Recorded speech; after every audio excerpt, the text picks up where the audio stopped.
What's up with these sorry politicians? Lots of bark. When it's showtime, whimpering like little shih tzus. You want big cuts? Ron Paul's been screaming it for years.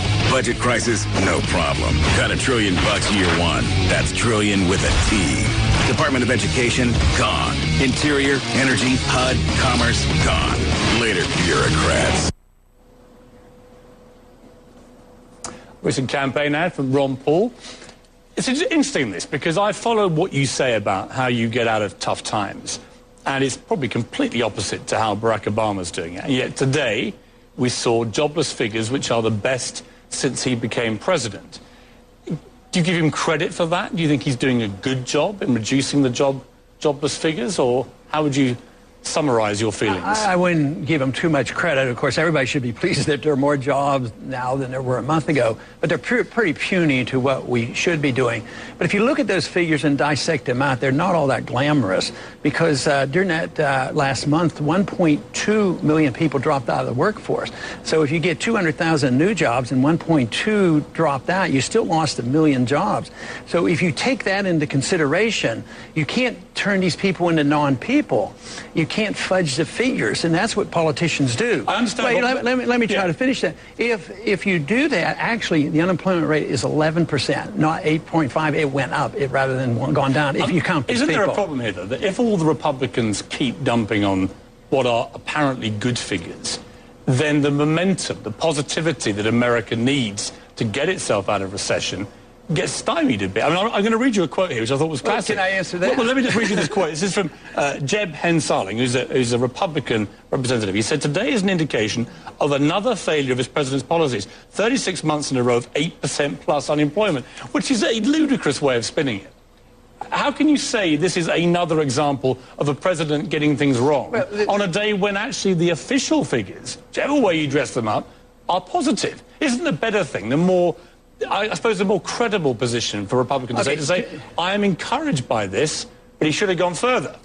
To me, it's more important that you admit the truth. So if I'm speaking the truth, so we might have to compare figures, but let's assume for a second that I'm speaking the truth and the 200,000 new jobs was a net benefit. But what I'm saying is we quit counting people. We disavowed them. So if I'm speaking the truth, the most important thing is we know the truth, not as politics. Matter of fact, you'll probably have me a hard time. You probably haven't heard me in a speech. I do talk about the president a little bit, mainly on attack on civil liberties and maybe not doing enough about the wars. So I'm not in that same people that say, well, the president didn't do enough. It's all the president's fault, because it isn't. He hasn't done anything to come in my direction of going back to a market economy or looking at the balancing the budget. Nobody, Republicans or Democrats, don't want to cut anything. What about Mitt Romney's comment about he's not concerned about the poor? Let's just play this, and then I'll get your reaction. I'm in this race because I care about Americans. I'm not concerned about the very poor. We have a safety net there. If it needs a repair, I'll fix it. It was a misstatement. I misspoke. I've said something that is similar to that, but quite acceptable for a long time. And you know, when you do, I don't know how many thousands of interviews, now and then you may get it wrong. And I misspoke. I mean, he says now it's a misstatement, but he didn't say that immediately. And it just sounded awful, that, didn't it? For somebody aiming to be president to talk about the poor in that way seemed callous at best. The way I sort this out, I don't have probably any agreements with Mitt on policies, foreign policy, monetary policy, spending policy, bailout policy. But, you know, I think it was a big issue because of politics, because of the opposition, the demagoguing, the media jumping on this.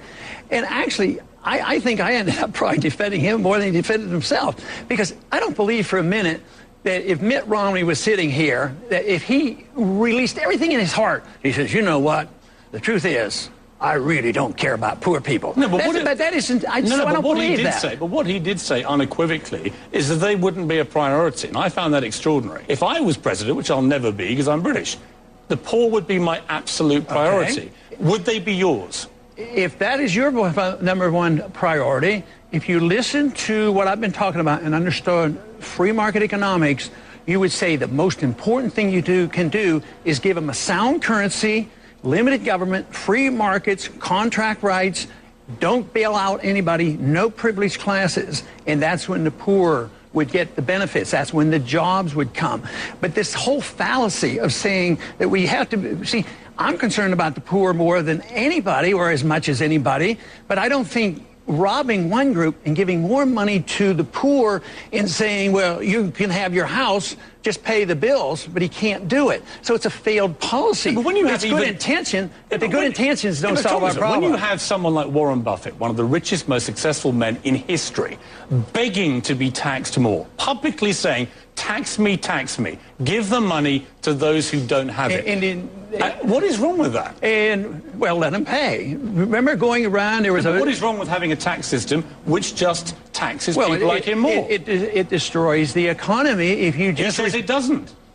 And well, let him pay. Why doesn't he send more money to the Treasury? But there is little evidence that raising taxation for the very rich ever destroys an economy. It doesn't. Well, that I disagree. Historically, it hasn't. That I disagree with, because government, what are they going to do with the money? Are they going to subsidize the housing industry again and have that thing blow up in the face? Are they going to start another war? That's why they need the money. Yeah, the problem with the housing industry wasn't that poor people got housing. It was that greedy bankers and financial institutions brought in the subprime mortgage scams, which preyed on people who didn't understand the system. But that's what happened. But where would the speculation come from if you didn't have easy credit? Where did the money come from? Well, if it had come from savings, they wouldn't have done it. I agree with personal responsibility. And a lot of the middle classes that people are rushing to support, I think, overmaxed their credit cards, spent money they didn't have, and are trying to absolve themselves, in many cases, from personal responsibility. But I come back to this.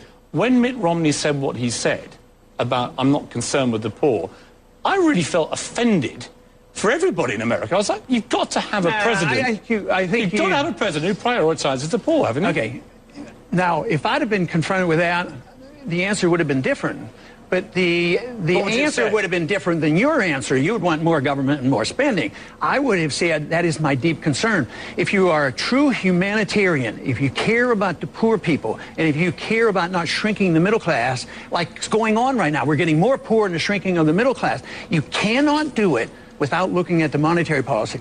If you don't do anything else, exclude everything else, but you just depreciate the currency, the middle class gets wiped out. If you're on the receiving end, the banks and the corporations, the military-industrial complex, they get tremendous benefit. The wealth is automatically transferred from the middle class. The poor get poorer, and the wealthy get wealthier. And then when the bailouts come, they even benefit more, and the bad debt, which should have been liquidated, is dumped on the people. The flip side to the bailout argument is that when you look at the car industry, Barack Obama did bail out the car industry, and now they're doing very well. So bailouts can work. Indisputably. Well, you're making an assumption it wouldn't have worked with honest bailouts. This is not an honest bailout. Well, you don't know. It's chicken and the egg, isn't it? But the point is... No, it isn't. If you'd had an honest bailout, the people who own those bonds would have been protected. But he turned the ownership over to the unions. So that is not fair. He used force to transfer. He was wrong to break the contracts. Governments are there to enforce contracts, not to adjust the contracts for the benefit of their political constituency. Even if it works? Oh, especially if it works. I mean, if a criminal robs a bank and it works, you don't justify the robbing of the bank. Let's take a break. Come back and talk foreign policy, and specifically the threat of war with Iran.